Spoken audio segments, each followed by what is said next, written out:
«Вийди, вийди, сонечко» – це одна з найвідоміших українських закличок, яка належить до дитячого фольклору. Вона має глибоке символічне та обрядове значення.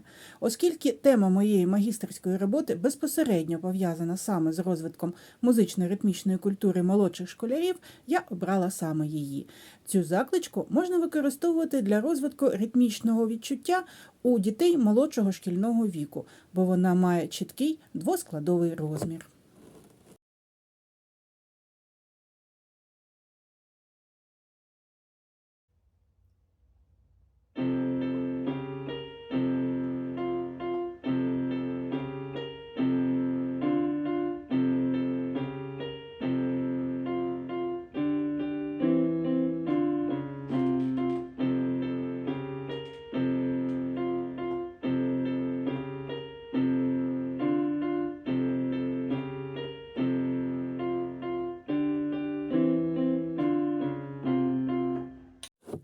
Дякую за увагу!